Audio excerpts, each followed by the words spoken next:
18, the first week of 2018, and this is still Human Rights Radio 101.1 FM. And if you can hear the sound of my voice, I'd like to welcome you to one special program, a program that is dedicated to everything and anything that is called sports.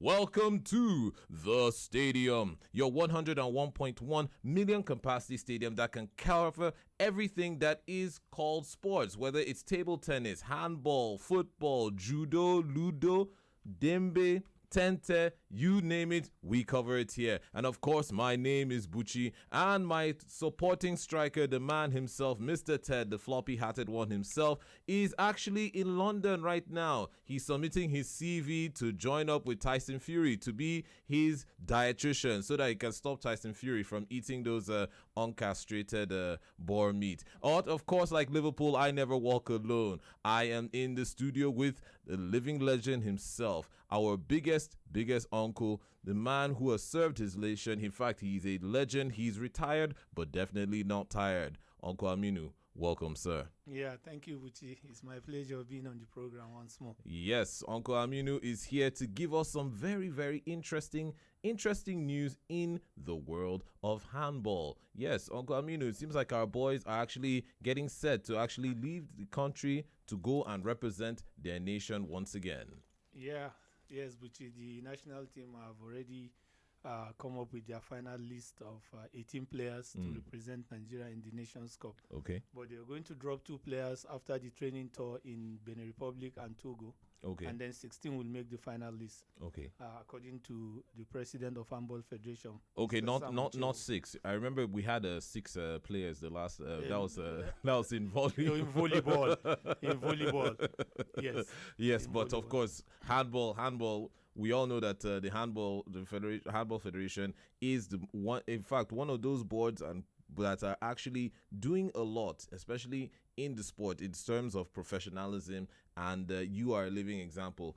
Tell us more about the competition. Yeah, the competition is the African Nations Cup, qualifiers for the World Handball Championship, Yes. who will take place, I think middle or end of middle of this year. Okay. But I don't know the venue yet. Okay. Yeah. The update is Mr. Sam Ocheho, the president of Handball Federation of Nigeria.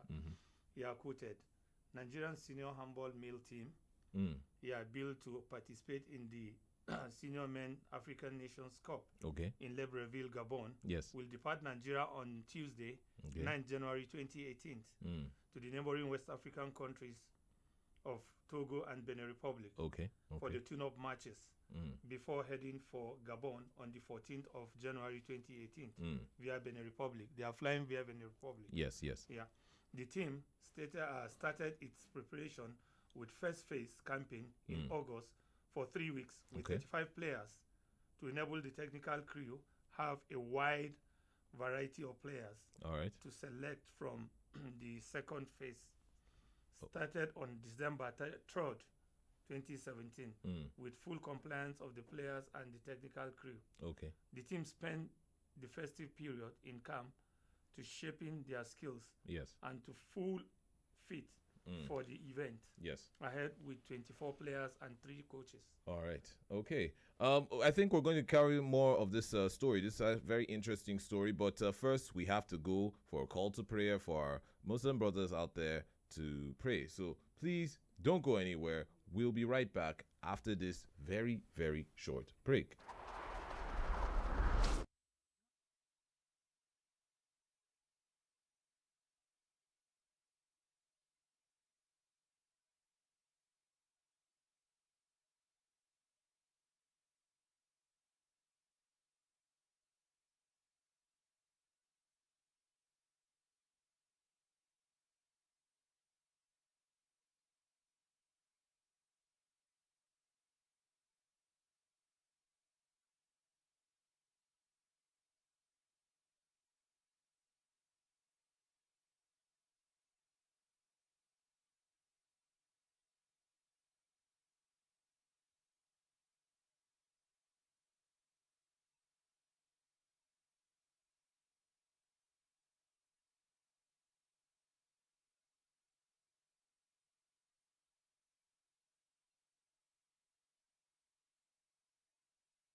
FM, and if you can hear the sound of my voice, you are tuned to one special program. Welcome to the stadium, your 101.1 million capacity stadium that covers everything sports. On stadium, this is what we do. We talk about sports, we dissect it, we analyze it, and we go deep and dive deep into everything that is sports. Of course, I'm not alone in the studio. I'm here with our biggest uncle, the living legend himself, the retired but not tired gentleman of sports. Uncle Aminu, welcome back. Now, thank you. Before we went on the break, we were talking about the handball team, the national handball team that are actually preparing. They're actually gearing up to actually leave the country on the 9th, which is a Tuesday, leaving the country to go to Togo via, I think they're going to go to Togo, then Benin. No, they'll go to Benin Republic. Benin. Togo, then come back to Benin and fly to. Okay. Yeah. They're going to fly, of course. They're leaving the country in preparation. They're going to have 2 matches in preparation for the African tournament, which is slated to kick off on the 16th. 14th? Yes. 14th. I'm mixing up my dates. Don't mind me. Tell us more about this national team. I mean, it seems like they've received all the support that it can be afforded to them by the board, as reported. Tell us more about this team. I mean, you played them. You actually, the national veterans actually played them. As don't forget, last year veterans actually played and beat. Let's not forget this. So they were played and they were beaten by the veterans. This national team. You played against these young men. Tell us more about them. Yeah, the national team is fortified now. Yeah, after their other matches they played last year, they played against Lagos like 2-3 times. And the team is now fully prepared to go and make the nation proud in Libreville, Gabon. Okay. Yes, the team comprises of 3 coaches and then 16 players. Okay. But 18 players are going for the friendly games. Yes, and then 2 will be dropped. Okay. And then finally 16 will make the team to Libreville. Okay. Yeah. And the names goes like this. Okay. The team led by Coach Michael Tangaha. Yes. Assisted by Solomon Yola. And the goalkeepers trainer Shegun Tunji. Shegun Tunji. Yes. The team captain is Salah. Saka Salah, the goalkeeper and the team captain. Then the other goalkeeper is Ademola Oladunyo Babatunde. Okay. And the third goalkeeper is Solomon Michael, Udale Joseph, Aminu Chris, Aminu Aliu, Samora Samuel, Philip Igwekalu, Chris Ogedengbe Felix, and Abdul Majid Mudashiru, Ani Obina, Jatau Jacobs, Benga Ode, Emeka Amadi, Matthew Osomawe, and Seswang Stephen. Yeah, Seswang Stephen. All right. And Akande Michael. And the last player is Enema Energy Emmanuel. Yeah. What about the coach, Coach Michael? Yes. Tell me more about him. I mean, he's an experienced veteran in his own right. Do you have that confidence in him in actually leading this team towards victory? Yes, definitely. If the federation have confidence in him, definitely we will also have confidence in him. Okay. Because when they talk about national team, is always the best in the country that are being selected. Yes. If not, for some cases, that some selection will be based on sentiment. So if the board has decided on him as the coach to lead the team, we are also confident in him that he can lead the team to success. All right.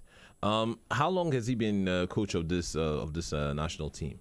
Yeah, he has been the coach of this national team, if I'm not mistaken, far back like 7 years after he 7 years. retired from playing Okay. in Germany. Mm. He came back to Nigeria, and he was been in couple of times Mm. giving the national team to take to some major tournaments. Like Mm. he has led the national team to Nations Cup, Okay. I think once or twice, Mm. but they didn't do well. Okay. He was okay. also the coach that took the national team for the All African Games elimination in Niger, which they lost out, but they qualify on wild card. Okay. Okay. Yes. So this team now, this present team, the veterans, you yourself and the veterans played against them. Of course, you can't beat experience. There's youth and there's experience. You can't beat experience. The veterans actually showing that experience and beating the national team. Now, this team, as it stands, do you feel they have what it takes to go all the way?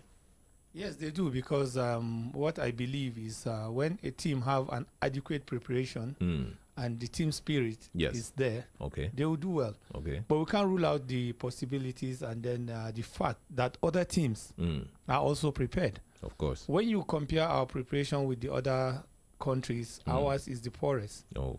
Because like I can mention of the teams that are in the same group with Nigeria, none of them that took a training tour to places like Togo, Benin Republic, because their team are not really strong teams that you can test run your teams. Okay. Other teams goes to Europe to go and do their own camping and training tour, and that is where you get the best with the facilities and everything. Okay. When you go to Benin Republic and Togo, you're just as if it's better for you to play a local team in Nigeria, because even local teams in Nigeria are stronger than those teams. Yes, I'm just saying it. Yes. So we can't use Benin Republic or Togo to test our team and know the lapses the team has. We're just using that just because it's on their way out of the country. So let's use that opportunity and at least play some matches. But if you're talking about real preparation matches, you have to play with teams that are good in Africa, because you're going to meet those teams. Like the Benin Republic and Togo, they are not going for Nations Cup. Okay, that was actually even my next question. I was about to ask if these teams are actually heading to the Nations Cup. No, they are not going for the Nations Cup because they've not qualified. So to tell you how weak the teams that they're going to play the warm-up games with. Well, like they say, iron sharpeneth iron, and so if you can't use wood to sharpen iron, so but we still have to give them credit. We have to still give credit and kudos to the board, at least for making this kind of an effort. I mean, based on, let's say, budgetary concerns, I mean, we do know that aside from football, a lot of other sports and other commissions barely get minimum to nothing from the minimum or nothing support. So I think based on that, I mean, I think they're just working with what they have. They're doing the best with what they have. If life gives you lemons, you make lemonade, I guess, in that regard. Yeah, that's true. That's true. All right. This is still Human Rights Radio 101.1 FM, and we are in the studio with the living legend himself, Uncle Aminu. Thank you for being here, sir. And of course, there's still a lot of sports to talk about. We have things in tennis, we have things in football, and North Korea.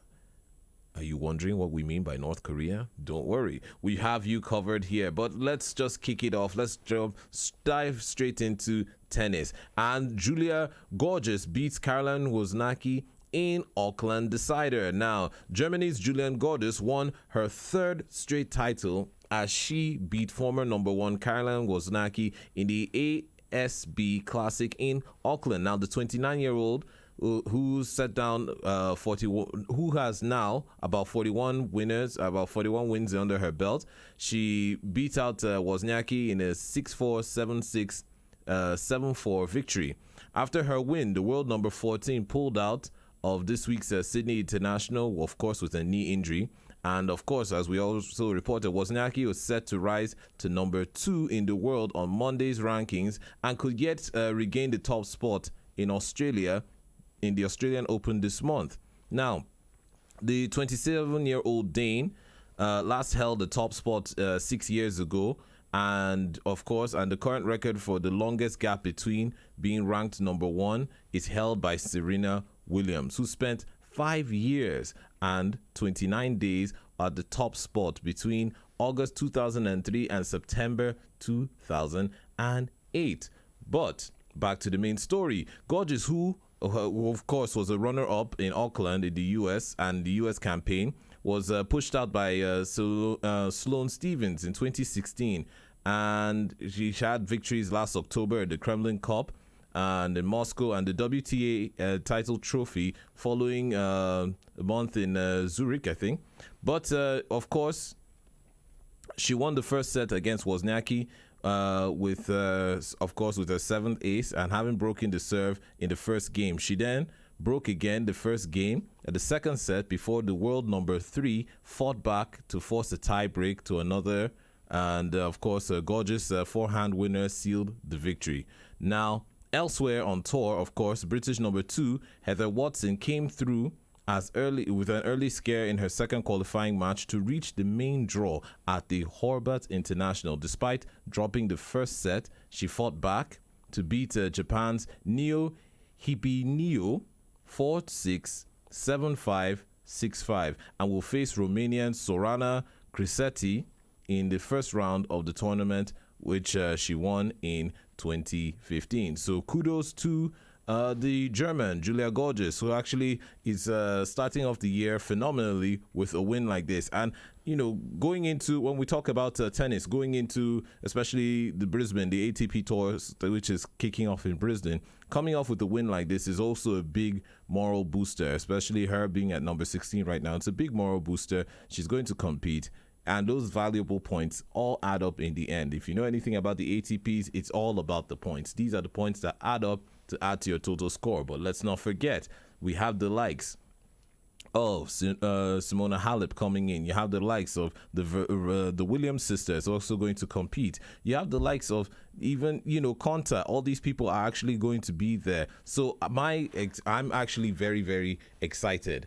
I'm actually very, very excited and brimming with a lot of confidence about the female side of the ATPs. Now, don't get me wrong.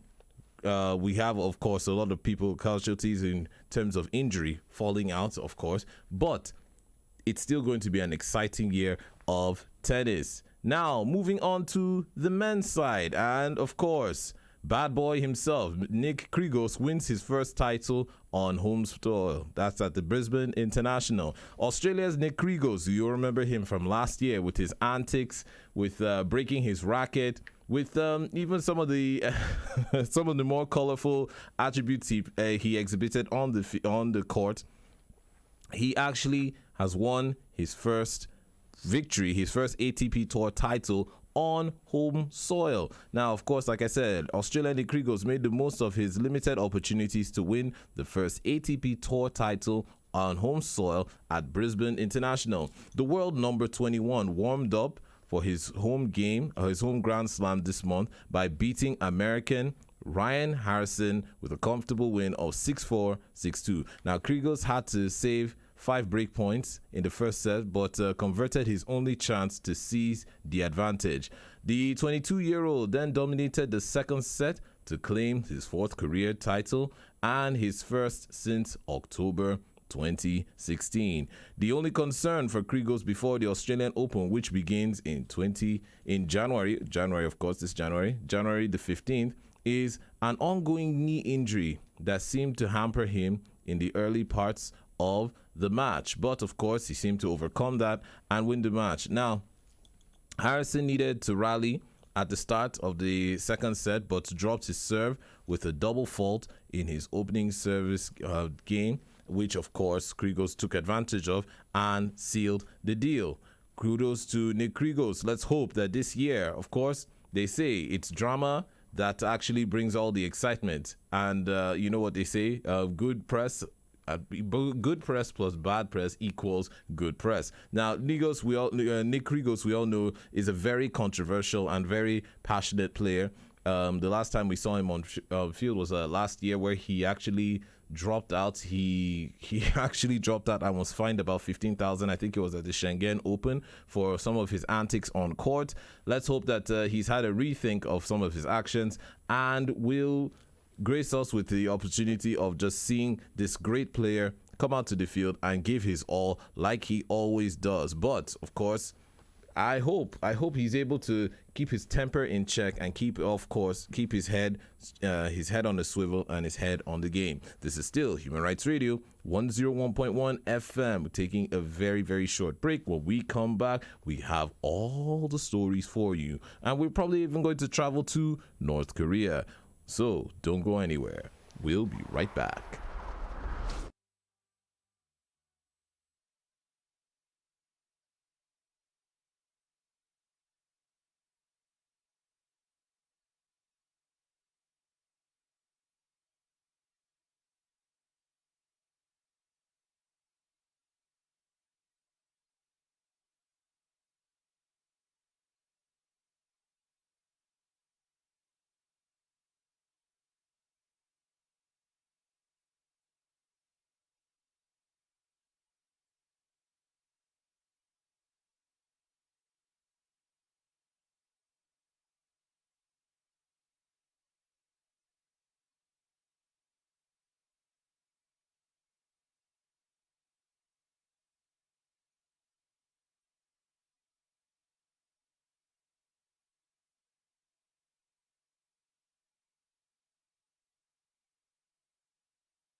Hear the sound of my voice, I'd like to welcome you back to the stadium. Yes, your 101.1 million capacity stadium that covers everything sports. And of course, my name still remains Bucci. And my striking partner, the floppy hatted man himself, is avoidably unavailable this evening. He's actually in London submitting his CV to the Tyson Fury camp to become Tyson Fury's new dietitian to stop him from eating any more uncastrated wild boar. Wherever you are, Ted, in fact, remember me in your paradise. The number to call the stadium is still 081 8999 1011. I'll take it again. 081 8999 1011. What are your thoughts about some of the issues and some of the things trending in sports today? Arsenal fans have received another shocking blow. Just in, breaking news. If you're an Arsenal fan, would you like to know what happened? What happened exactly? We're going to dive more into that story as it unfolds, but before we go down the way of football, some interesting news in geopolitics and sports. North Korea likely to attend Olympics in South, says officials. Now, as you all know, we all know the issue with North Korea, and there's been this rising concerns, especially in Pyongyang, where the Winter Olympics is slated to take place. Now, North Korea there seems to be a more likely chance that North Korea will attend the Winter Olympics. Now, a North Korean Olympic official has said that his country is likely to participate in next month's Winter Olympic Games, says reports. Now, Chang-un, that's Pyongyang's representative at the International Olympic Committee, reportedly made the comment at the Beijing International Airport on Saturday. Mr. Chang is believed to be traveling to Switzerland to discuss the subject. As reported by news agencies. This comes a day after Pyongyang agreed to official talks with South Korea. Now, as you all know, U.S. President Donald Trump, who has exchanged insults with North Korean leader Kim Jong-un, said the talks should be shown. He said that talks showed his, I quote, his tough stance had worked. Now, don't get me wrong, this seems a little highly unlikely, but Donald Trump, of course, being Donald Trump himself, coming to claim the victory in this, let's call it a victory, because any kind of talks towards peace is a victory instead of war.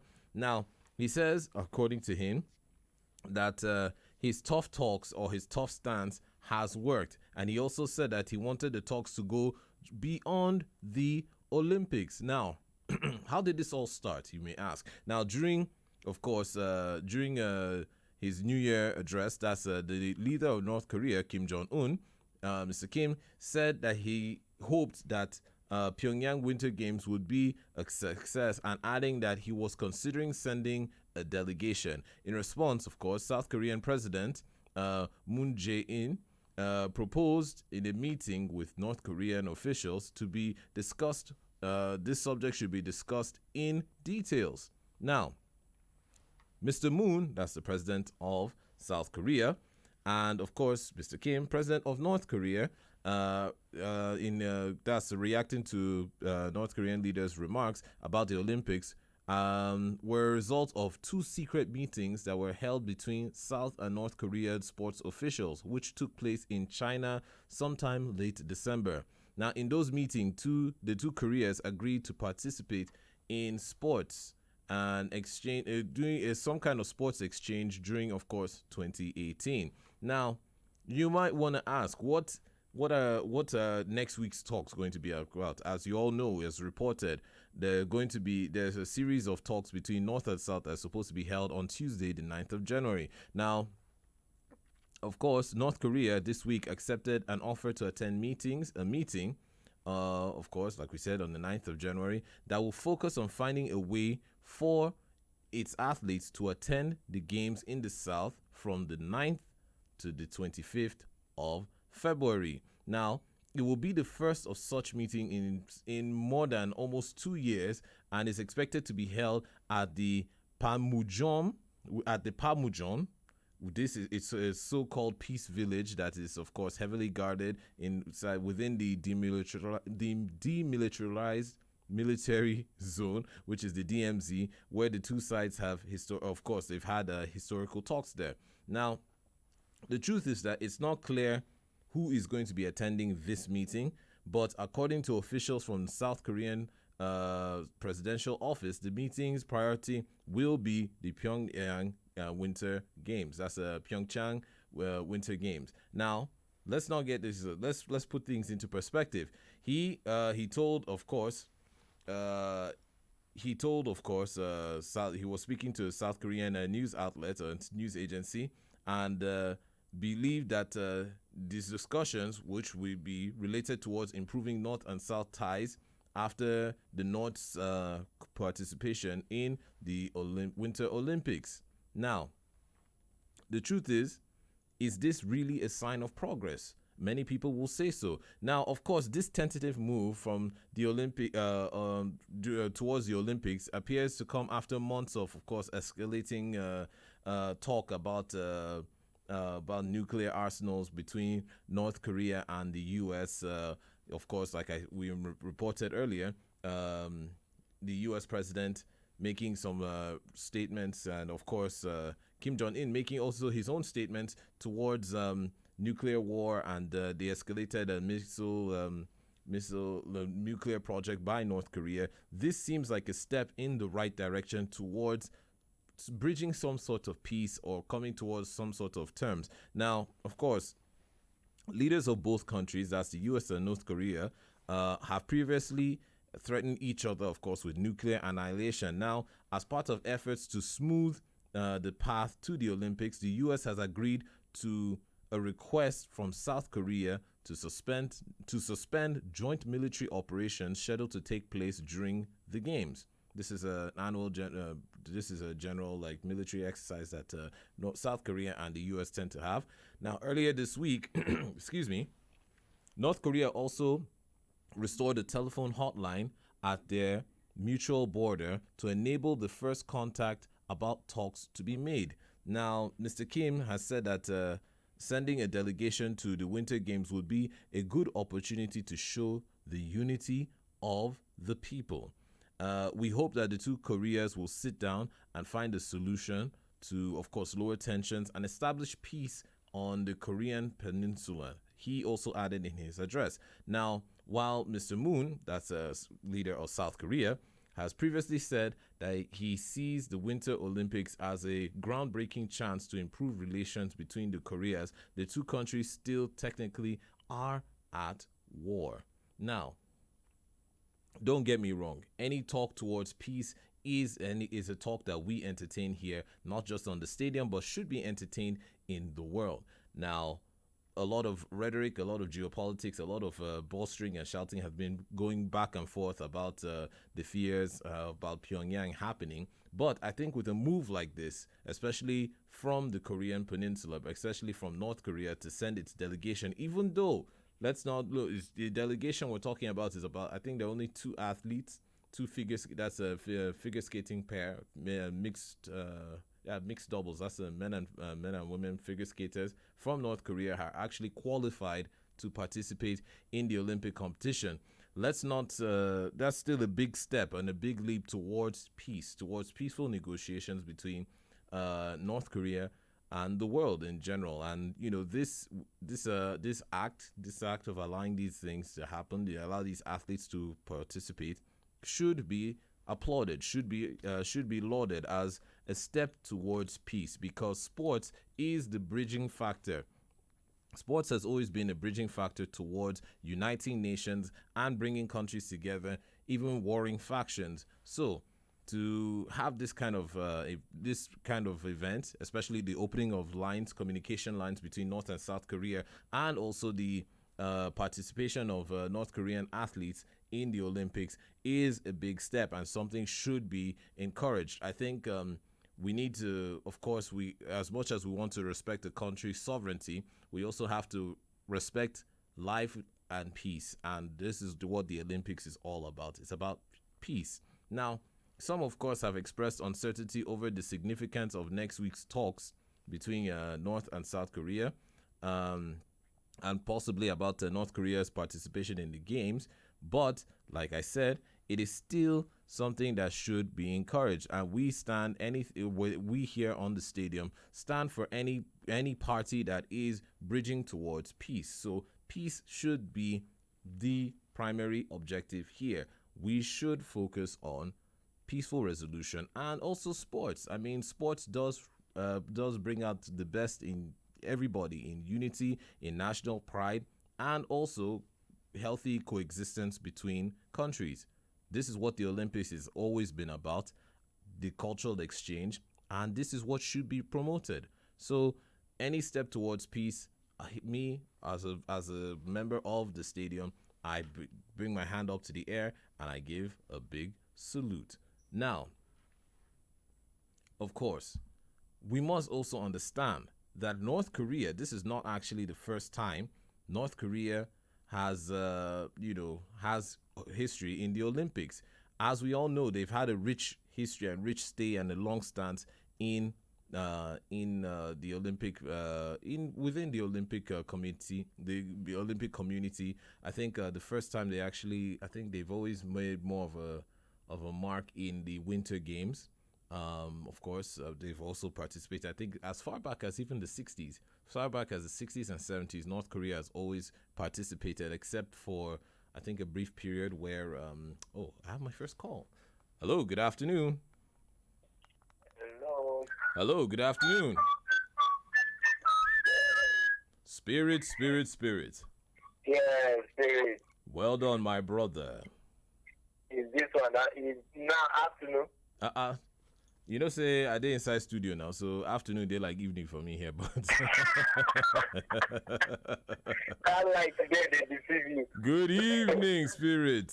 Even my enemy. Well, am I your enemy now? I don't know my enemy are my good people. We're talking about peace now. North and South Korea are trying to create peace. Our own is not like that of their Good afternoon, sir. How was your happy Sunday? How have you been, sir? Very good. I'm fine. All right. What's your contribution to today's program? What do you think about these peace talks between North and South Korea? I want to advise them they better resolve the issue because sport is all about love and peace. Yes.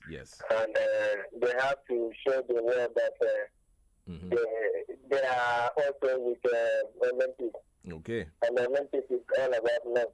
Yes, that's true. So they have to better resolve it. And I want to ask, what is the score of Chelsea yesterday? Mr. Spirit, I'll give you a full rundown of all the scores in a little bit. I'll just keep listening to the program. I'll give you a full rundown of all the scores of FA action which happened yesterday and also today. Okay. All right. No problem. This is where I watch my ball. Thank you so much, my brother.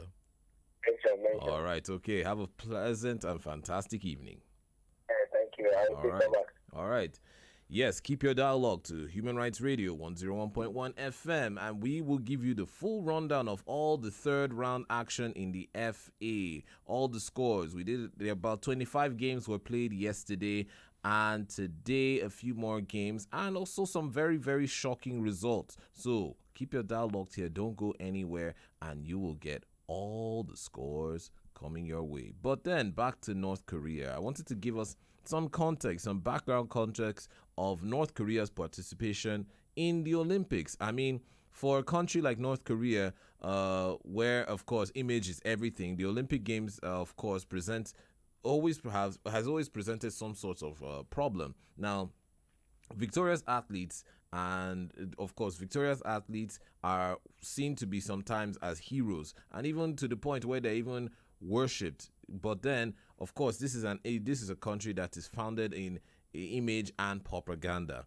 Now, over the years, you can say there've been a lot of glories awarded to the nation, but of course, a failure for an athlete can also damage the narrative or damage the image that the nation have of itself, especially of being a superpower within the world, and also that just keeping that mystique.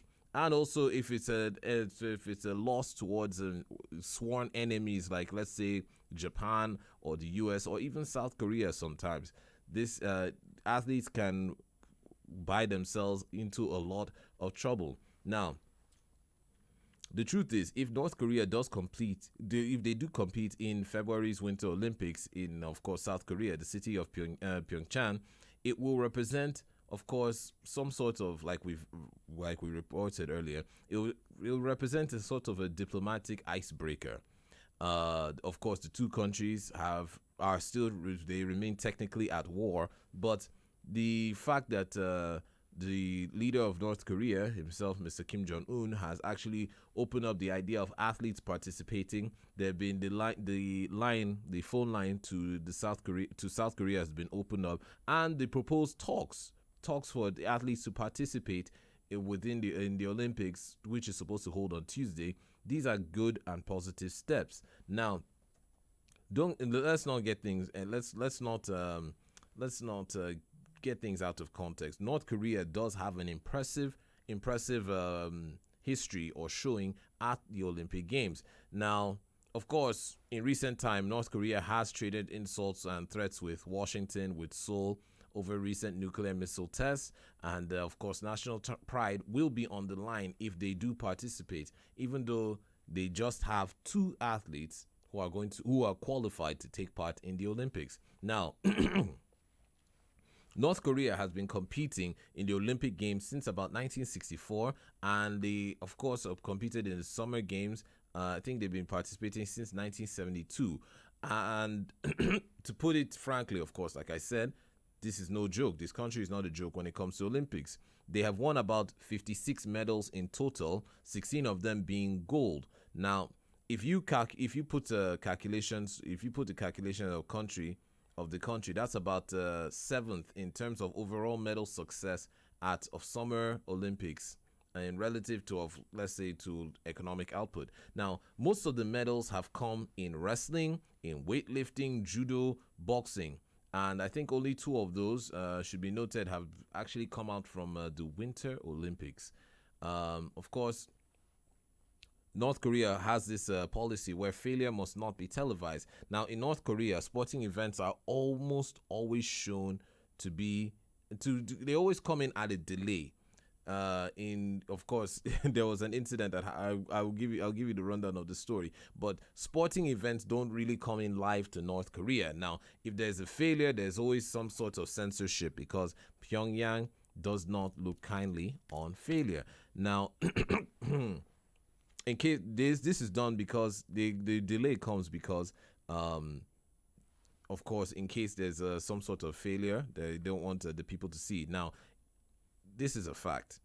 In the 2014 Asian Games, the stakes couldn't have been higher. Of course, the men's football team, that's the North Korean men's football team, made it into the final where they were set to play against South Korea.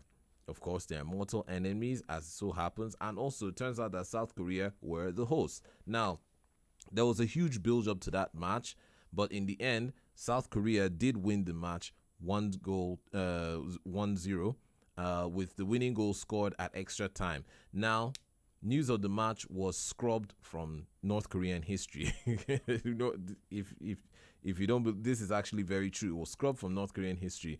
They never mentioned the result, according to observers in North Korea and analysts. Nobody in North Korea, as far as official media goes, knows of the match result. Now, of course, there have been a lot of reports about what happens if you lose as a North Korean athlete. Elite athletes are treated very well. Of course, they're given cars and might even win themselves apartments. Victory parades are also common, and medalists are portrayed as having won due to the great benevolence of North Korean system. and of course the glories of course its glorious leader. Now, there are rumors that their athletes who do badly have been sent to prison camps. But like I said, this is rumor. This is a rumor. There are rumors.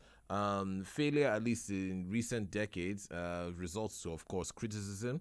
And, of course, the state doesn't understand that if it starts sending sportsmen into concentration camps, it soon runs out of sportsmen.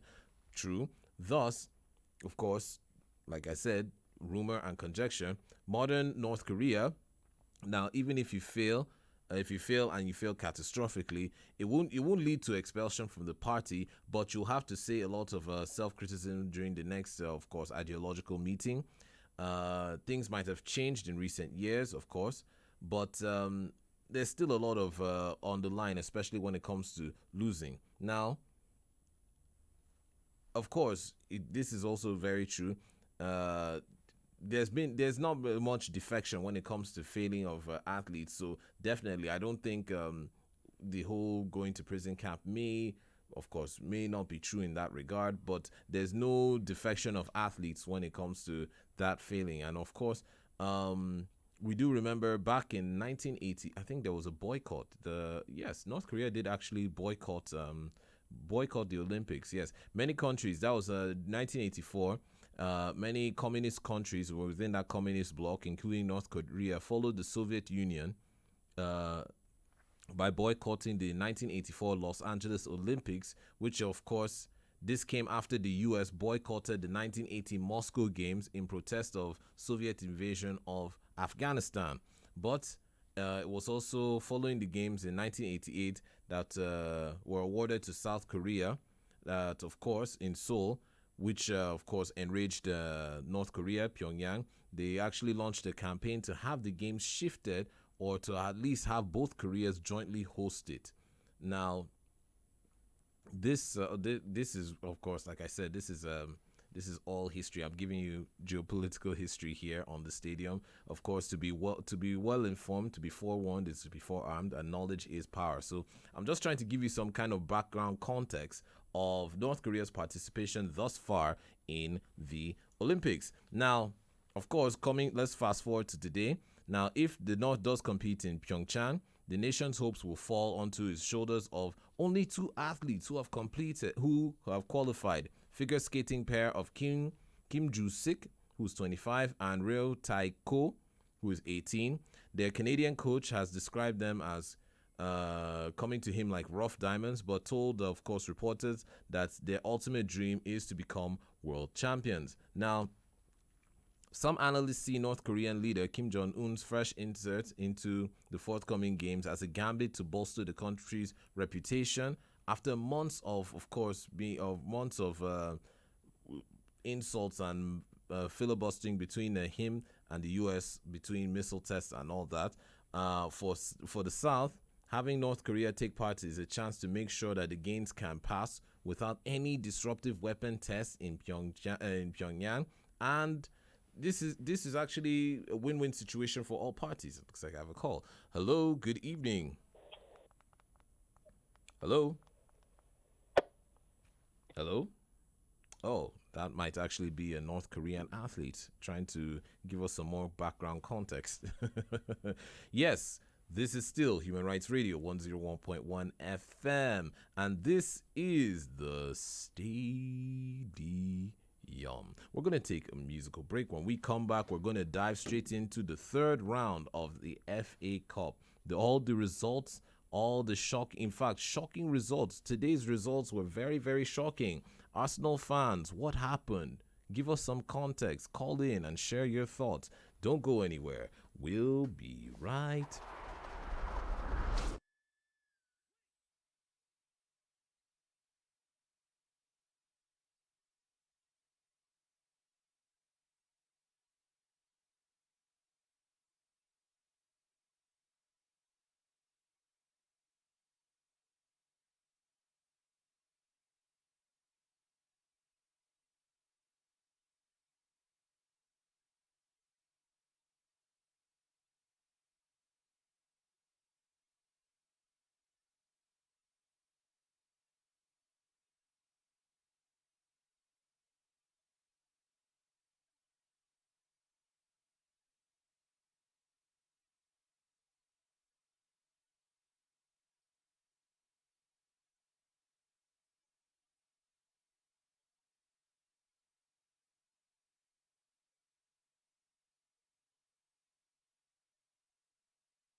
scored the only goal of the game, the 16th minute from time, as Juventus recorded a 6 win in 7 games to head into, of course, a 2-week winter break and a point behind 2-week winter break.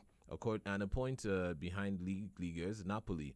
The incident at Verona took place on the 30th of December when Matuidi scored the opening goal in the 3-1 win.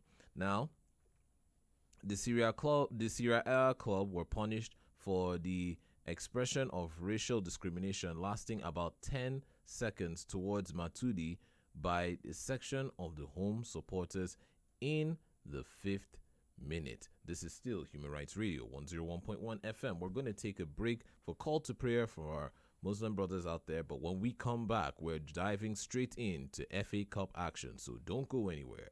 We'll be right back. Allahu Akbar, Allahu Akbar,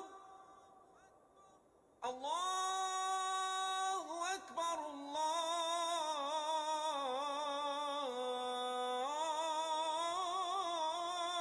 Akbar. Ashhadu an la ilaha illallah.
your 101.1 million capacity stadium that covers everything sports. That's what we do here on this program.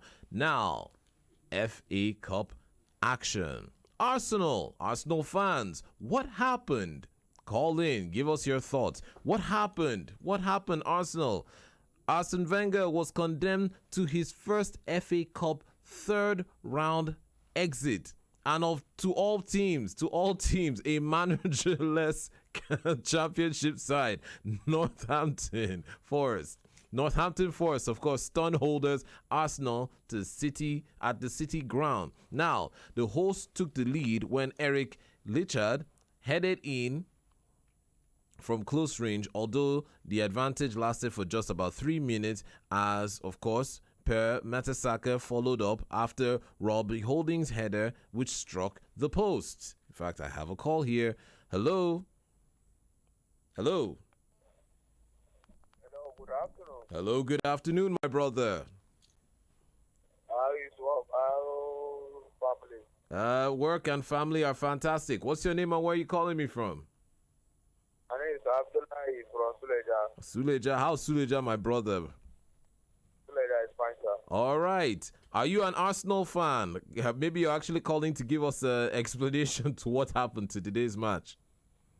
Is it Human Rights Radio? Yes, you're on to Human Rights Radio and you're on to The Stadium, a sports program exclusive to Human Rights Radio. I just want to tell you what's that job. Oh, okay. Then you're going to have to call back in about 1 hour's time. Right now, this is a sports program, my brother. No? You're going to have to call back in 1 hour's time. This is actually a sports program, my brother. Oh, looks like we lost that call.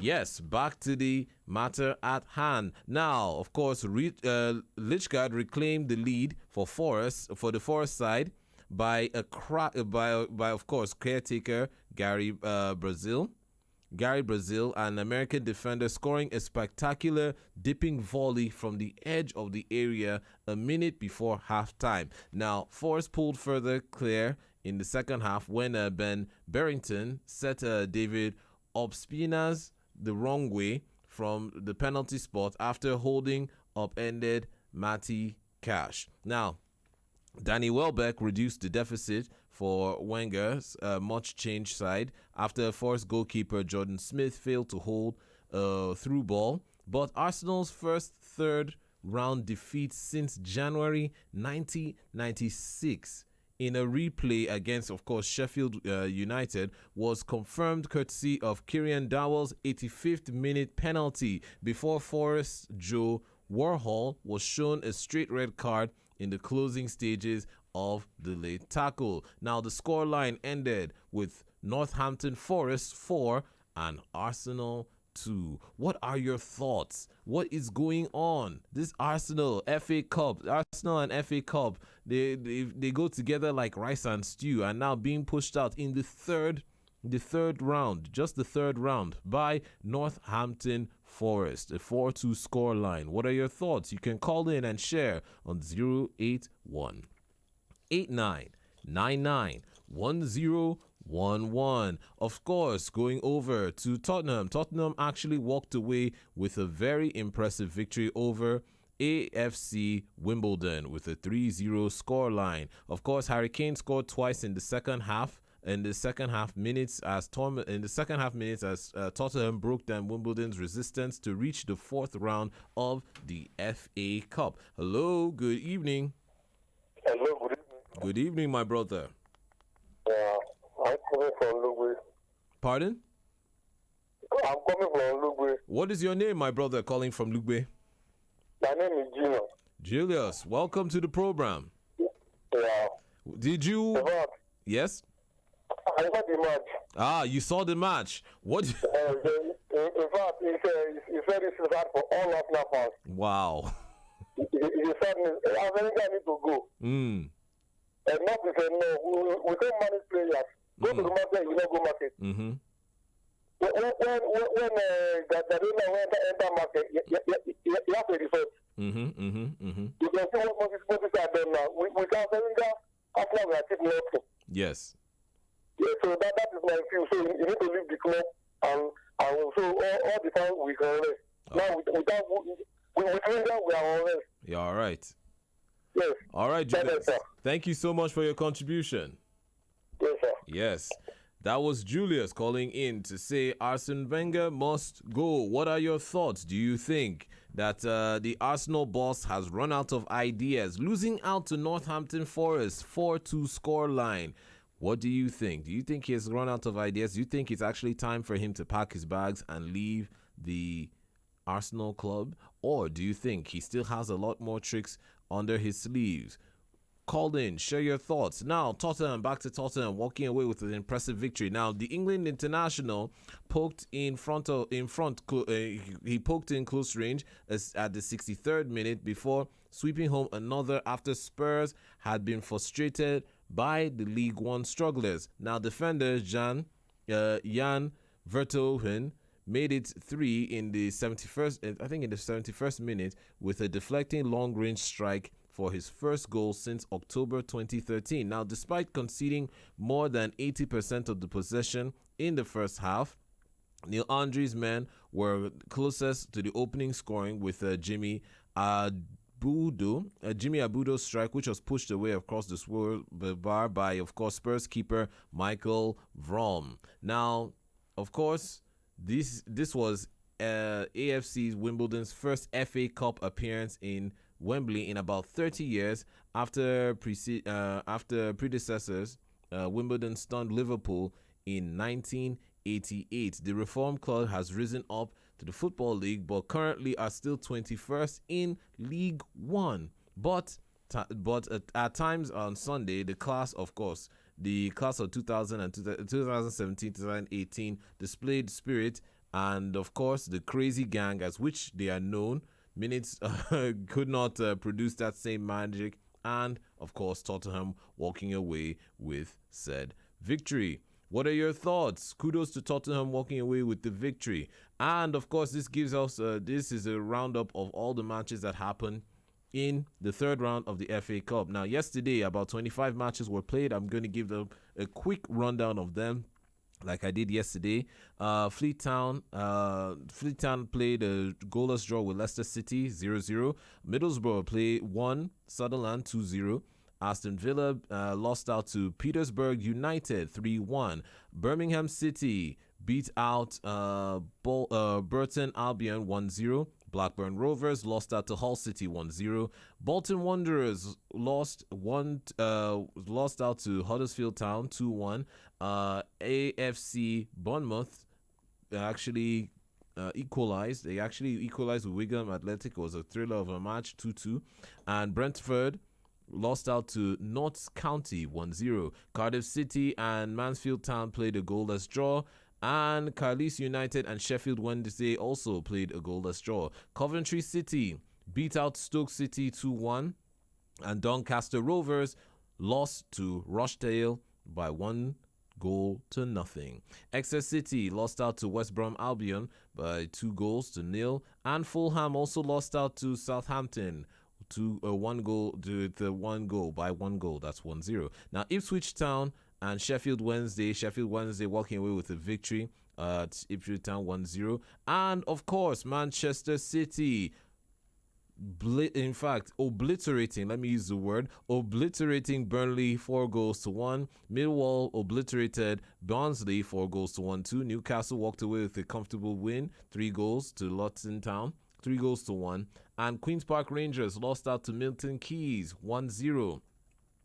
Stevens Age and Reading played a goalless draw. Watford walked away with a comfortable victory 3-0 to Brisbane City. Wolverhampton Wanderers and Swansea City played a goalless draw. And of course, Wycombe Wanderers lost to Preston North End 5-1.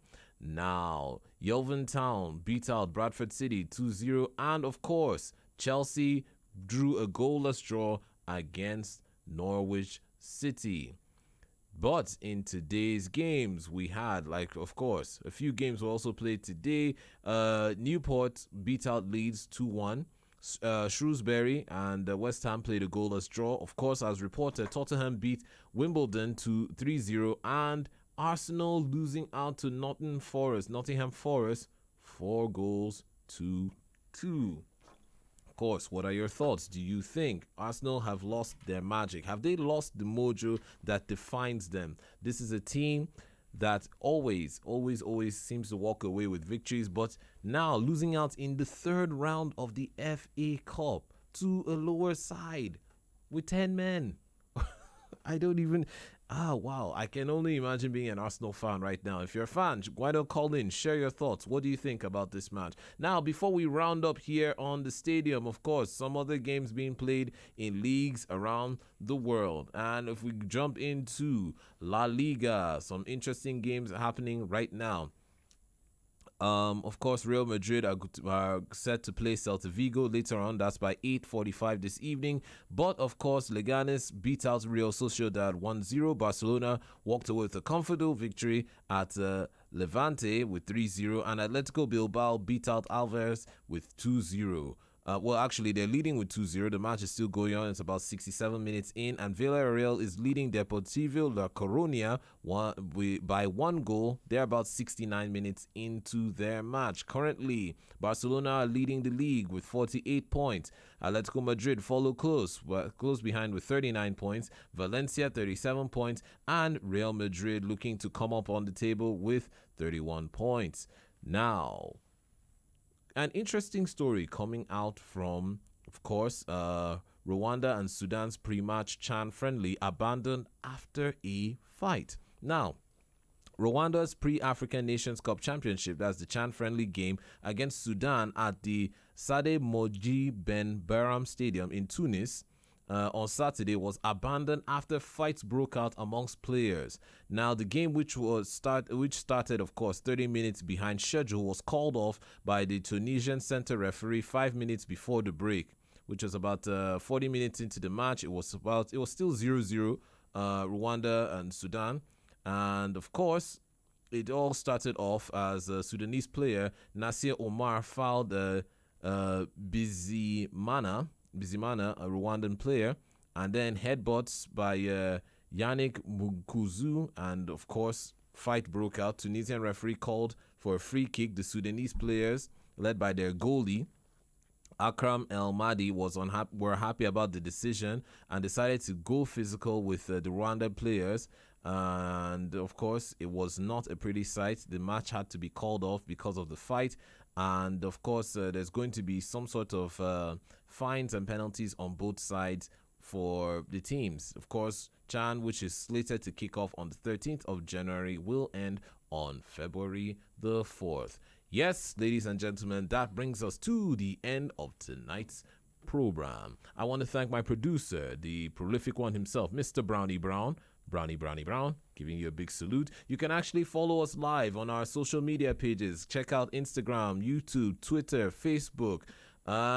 Just type in Human Rights Radio 101.1 FM. Like, subscribe, share. You can also go and check out our other programs and other rich content out there that we have out there for you.